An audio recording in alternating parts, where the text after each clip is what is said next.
Soy Valeria Rivarola y esta es la tercera parte del seminario sobre el papel del riñón en la regulación del estado ácido-base. En esta ocasión vamos a hablar de las alteraciones del balance ácido-base. En los videos anteriores estuvieron viendo con la doctora Ibarra los mecanismos generales respiratorios y renales de la regulación del pH. En este video vamos a ver cómo son las alteraciones metabólicas y respiratorias del equilibrio ácido-base, la importancia de la brecha aniónica, la relación que existe entre la concentración plasmática de potasio y el pH sanguíneo, y finalmente vamos a analizar los mecanismos regulatorios, respiratorios y renales que ocurren ante desbalances ácido-base. Recordando lo que vieron en videos anteriores, el metabolismo celular produce al día unos 15.000 milimoles de dióxido de carbono y unos 70 miliequivalentes de ácidos fijos. El dióxido de carbono viaja en sangre mayormente amortiguado por la hemoglobina hasta el pulmón donde se elimina.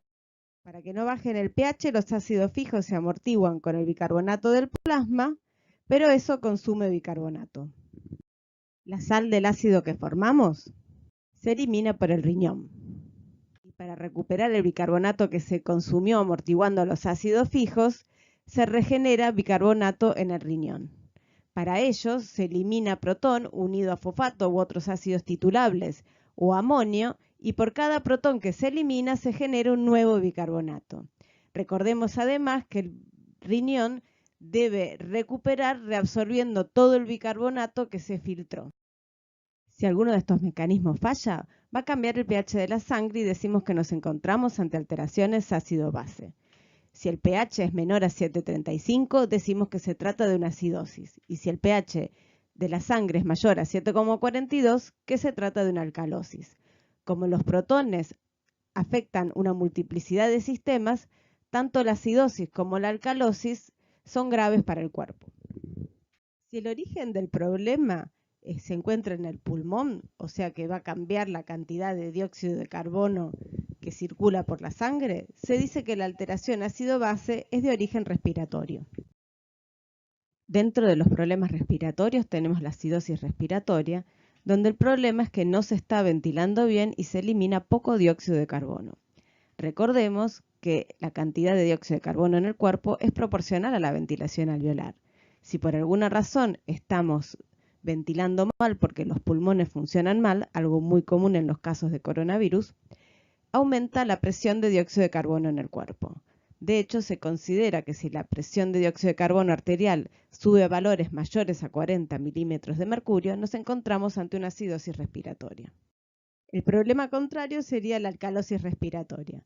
En la alcalosis respiratoria lo que ocurre es que se produce hiperventilación y entonces se elimina demasiado dióxido de carbono y entonces baja demasiado la presión de dióxido de carbono arterial a menos de 40 milímetros de mercurio.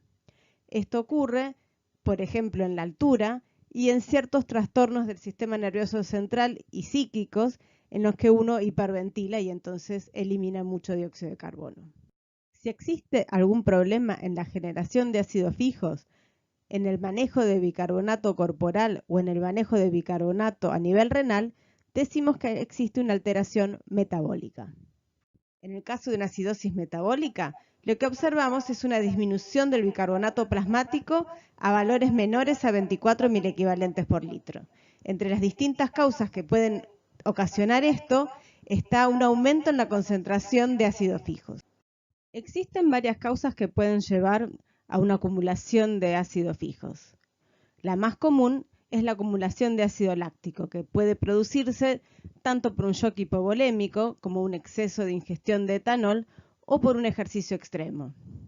Otra causa bastante común la encontramos en la gente que posee diabetes mellitus no controladas. En estos casos se ve la aparición de cetoácidos que provocan acidez metabólica. Y otras causas no tan frecuentes que podemos encontrar es intoxicación con algunos fármacos como el ácido acetilsalicílico o el etilenglicol o el metanol. La otra causa que nos lleva a una acidosis metabólica es la pérdida de bicarbonato. Las causas más frecuentes por las cuales perdemos demasiado bicarbonato del cuerpo son la pérdida de bicarbonato por diarreas intensas. Recuerden que en las heces perdemos una cierta cantidad de bicarbonato. Normalmente, si tenemos diarrea y esa cantidad de heces aumenta mucho, la pérdida de bicarbonato va a ser mucho mayor. La otra causa es que el riñón esté funcionando mal. Por ejemplo, en una insuficiencia renal grave, lo que se ve es que los riñones pierden la capacidad de reabsorber el bicarbonato que se filtra, o bien pierden la capacidad de generar nuevo bicarbonato. Si nos llega un paciente que se encuentra en acidosis metabólica, ¿hay alguna manera de acercarnos al problema? Sí, para eso hay que medir la brecha aniónica. Pero antes de eso vamos a recordar un poco la introducción. ¿Se acuerdan? En la introducción les hablamos del principio de electroneutralidad. El mismo decía que la suma de los aniones era igual a la suma de los cationes en cualquier compartimiento que lo midiéramos. En plasma, los principales aniones son el cloro y el bicarbonato, y el principal catión es el sodio. Pero si sumamos cloro más bicarbonato, no es igual a la concentración de sodio. Esto es porque existen una cantidad de aniones que no medimos y una cantidad de cationes que no medimos. Llamamos brecha aniónica a la diferencia que hay entre los aniones que medimos y a los cationes que medimos. Como la concentración de cationes que no medimos es muy baja, básicamente brecha aniónica es la concentración de aniones que no medimos, que como les dije es la concentración de cationes que medimos menos la suma de las concentraciones de aniones que medimos en plasma, o sea, el cloro y el bicarbonato. Recordemos los números normales: sodio 140 miliequivalentes por litro, cloro 104 miliequivalentes por litro y bicarbonato 24 miliequivalentes por litro. Fíjese en el gráfico, la concentración de sodio es mayor que la suma de la concentración de cloro más la de bicarbonato. Esta diferencia constituye la brecha aniónica. Si hacemos la cuenta, esto nos va a dar 12. Como hay una cierta diferencia estadística, consideramos que es 12 más menos 4 miliequivalentes por litro. Por lo tanto, si hacemos el cálculo en nuestro paciente y nos da un valor entre 8 miliequivalentes por litro y 16 miliequivalentes por litro, consideramos que su brecha aniónica es normal. ¿Y de qué nos sirve la brecha aniónica para poder averiguar cuál es la causa de una acidosis metabólica? Si la causa de la acidosis metabólica es porque perdió bicarbonato en plasma, lo que se va a observar es que aumenta el cloro para compensar. A esta situación la llamamos hipercloremia. Fíjense, hay menos bicarbonato, hay más cloro, pero la brecha aniónica sigue normal. Entonces, si tenemos un paciente en acidosis metabólica pero con una brecha aniónica normal, podemos suponer que la causa de su acidosis metabólica es una pérdida de bicarbonato en plasma. Después habrá que ver el resto de la condición clínica que tiene el paciente, por ejemplo, si tiene diarrea, si tiene falla renal, para poder afinar cuál es la causa de la acidosis metabólica. Si la baja de bicarbonato que vamos a observar en la acidosis metabólica no va acompañada de un aumento de cloro, a esta situación la llamamos normocloremia, sí o sí es porque aumentó la brecha aniónica. Y esto se debe a que probablemente aumentaron los ácidos fijos. Si nos acordamos, el ácido fijo va a tener el protón y una parte de anión. Esos son aniones que no medimos. Puede ser tanto lactato, cetoácidos o ciertas toxinas que nos van a dar metabolitos aniónicos, como el metanol, el hierro y el cianuro. Todos esos nos van a aumentar la brecha aniónica. Nosotros vamos a hacer el cálculo, nos va a dar una brecha aniónica aumentada y entonces vamos a suponer que la causa de la acidosis metabólica es eso. Después habrá que hacer análisis específicos para encontrar cuál es el ácido fijo que está aumentado. El extremo opuesto a la acidosis metabólica es la alcalosis metabólica, donde aumenta la concentración de bicarbonato a valores mayores a 24 miliequivalentes por litro. Esto en general ocurre porque se están perdiendo del organismo líquidos que tienen poco bicarbonato. Un ejemplo de ellos son los vómitos. En el vómito perdemos líquido rico en ácido clorhídrico. Si perdemos protones del organismo es lo mismo que ganáramos bicarbonato. Otra causa para tener alcalosis metabólica es el uso de diuréticos que provocan un aumento en la excreción de protones. Recordemos que si excretamos más protones vamos a estar produciendo mayor cantidad de nuevo bicarbonato, o sea que a la larga vamos a tener más cantidad de bicarbonato plasmático. Ahora que vimos las distintas alteraciones ácido-base, les voy a recordar algo que vimos en las clases pasadas. Existe una íntima relación entre la concentración de potasio extracelular y la concentración de protones.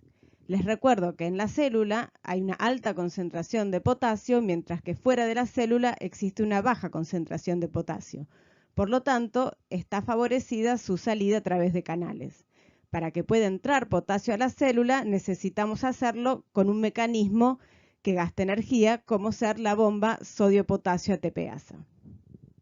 Si se produce una acidosis, va a aumentar mucho la concentración plasmática de protones. Por lo tanto, va a aumentar la concentración de protones en el intersticio. Y a su vez, si aumentan los protones en el intersticio, aumentan los protones en el intracelular. Los protones dentro de la célula interactúan con varias proteínas, modulando su actividad o inhibiendo directamente si son canales por competencia activa con los protones. En este caso, los protones inhiben la actividad de la bomba sodio-potasio ATPasa y por lo tanto no podrá entrar potasio a la célula. Como el potasio no puede entrar y sigue saliendo, lo que va a terminar pasando es que baja la concentración de potasio en el intracelular y aumenta en el extracelular y en el plasma. Por lo tanto, lo que observamos es que ante una acidosis, cuando baja el pH en el plasma, aumenta la concentración de potasio en el plasma. En el caso de una alcalosis, pasa la situación contraria. El potasio tiende a quedarse más en la célula y menos en el exterior, con lo cual baja la concentración plasmática de potasio en el plasma. Aumenta el pH en el plasma, baja concentración de potasio en el plasma.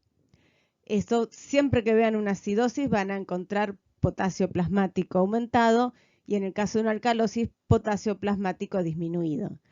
De hecho, en el caso de la alcalosis, a veces uno puede infundir potasio en los pacientes y eso puede llegar a normalizarles el pH.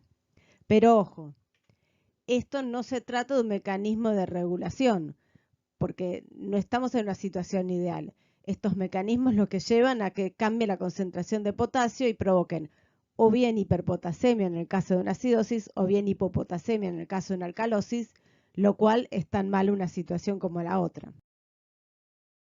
¿Qué hace el cuerpo ante una alteración ácido-base?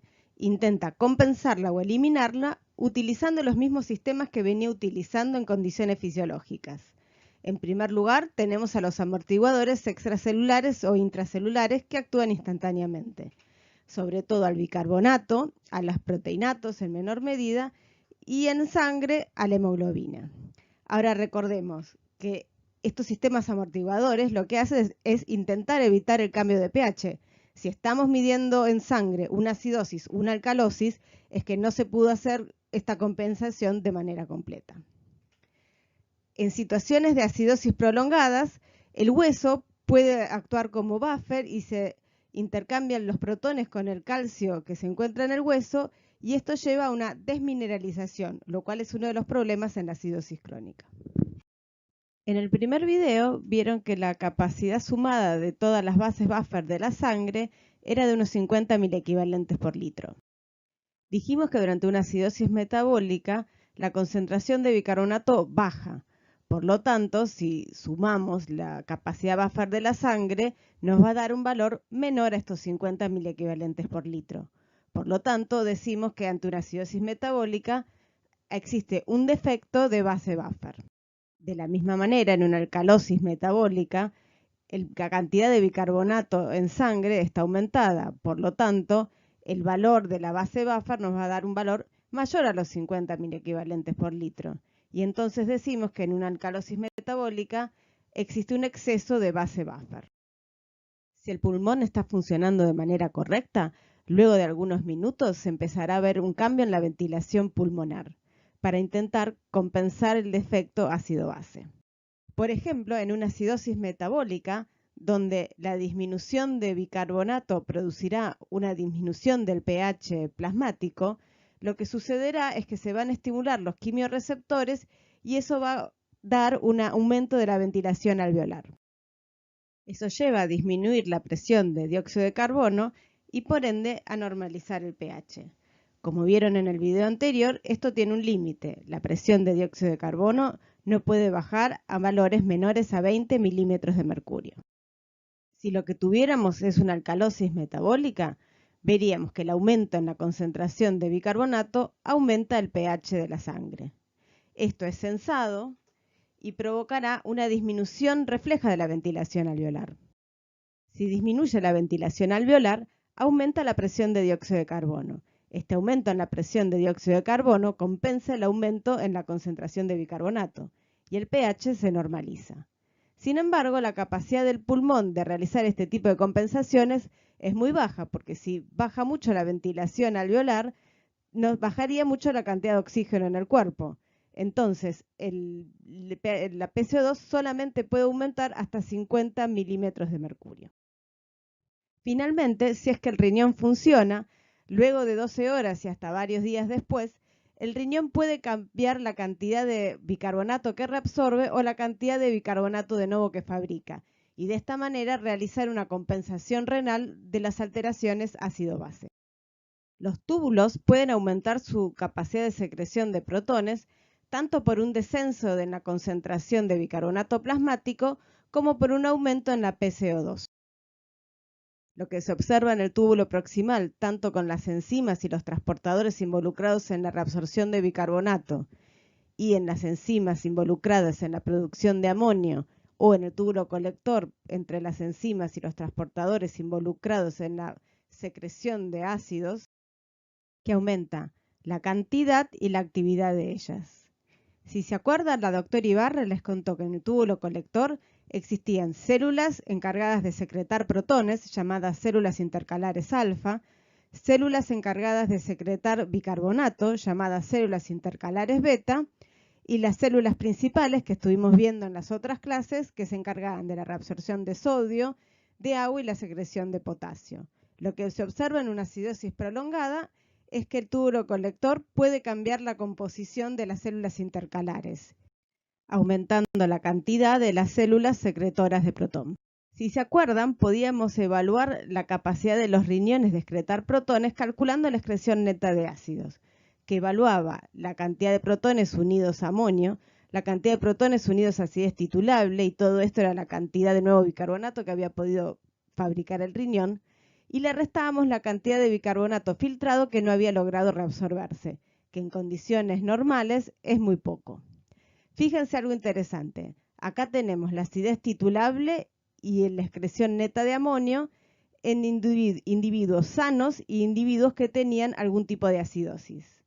Fíjense que la acidez titulable aumentó, pero no mucho. En cambio, la excreción de amonio aumentó muchísimo. Entonces, ante una acidosis del nuevo bicarbonato adicional que se forma, lo que en realidad aumenta es el unido amonio. Con respecto al bicarbonato, en realidad prácticamente en condiciones normales recuperamos todo, con lo cual hay pocas chances de disminuir mucho este factor. En la acidosis respiratoria, el aumento de la PCO2 llevaba a una disminución de pH. Esto va a provocar que el bicarbonato aumente y el pH se normalice. En el extremo contrario, luego de varios días de una alcalosis respiratoria, el descenso sostenido de la PCO2 va a provocar el aumento del pH, que va a provocar en el riñón como respuesta que se disminuya la reabsorción de bicarbonato y la excreción neta de ácidos, provocando una disminución del bicarbonato plasmático, y entonces el pH se normaliza. Interesantemente, yo les decía que en el colector existen células que son secretoras de bicarbonato, que son las células beta intercalares. Se observa que luego de alcalosis prolongadas puede cambiar también la composición de las células del colector. Y entonces lo que se va a observar es que aumenta la cantidad de células beta intercalares y disminuye la cantidad de células secretoras de protón o células principales. Bueno, y entonces, tengo valores de bicarbonato, valores de dióxido, pH. ¿Cómo sé si es el problema? ¿Está compensando? Vamos con este cuadro para que los ayude. Tomo una muestra de sangre arterial. Si el pH de la muestra es menor a 7,35, digo que estoy en una acidosis. Si es mayor a 7,42, estoy en una alcalosis. Y entonces me pongo a analizar. Empecemos con la acidosis. Si tengo acidosis y el bicarbonato es menor a 24 miliequivalentes por litro, me encuentro ante una acidosis metabólica. Si es una acidosis metabólica y tiene una PCO2 menor a 40 milímetros de mercurio, quiere decir que está compensada parcialmente por el sistema respiratorio. Digo parcial porque si el pH sigue estando menos de 7,35 no está compensado completamente. Y entonces digo, ¿cuál es la causa? La brecha aniónica es normal, eso quiere decir que perdió bicarbonato. La brecha aniónica está alta, quiere decir que se produjo por un aumento de ácidos fijos. Y si no es un aumento de bicarbonato, me fijo si está la PCO2 aumentada, entonces se trata de una acidosis respiratoria. ¿Está compensada? Si el bicarbonato lo observo mayor a 24 miliequivalentes por litro, la compensación renal está dada. ¿Qué pasa con una alcalosis? Si tengo alcalosis y tengo bicarbonato mayor a 24 miliequivalentes por litro, digo que se trata de una alcalosis metabólica. ¿Está compensada? Si está compensada, si la PCO2 es mayor a 40 milímetros de mercurio. Si tengo una alcalosis y en vez de tener un aumento en la concentración de bicarbonato, tengo una disminución de la PCO2, la alcalosis se debe a un problema respiratorio. Y entonces me fijo, el bicarbonato está menor a 24 miliequivalentes por litro y entonces quiere decir que tiene una compensación renal. Y en todos los casos, recuerden que un cambio en el pH va a llevar a cambios en la concentración de potasio. Probablemente si estoy en acidosis van a observar una hipercalemia y si estoy en alcalosis una hipocalemia. Finalmente acá le dejo alguna bibliografía para consultar y los invito a ir a resolver los ejercicios del trabajo práctico número 8. Muchas gracias.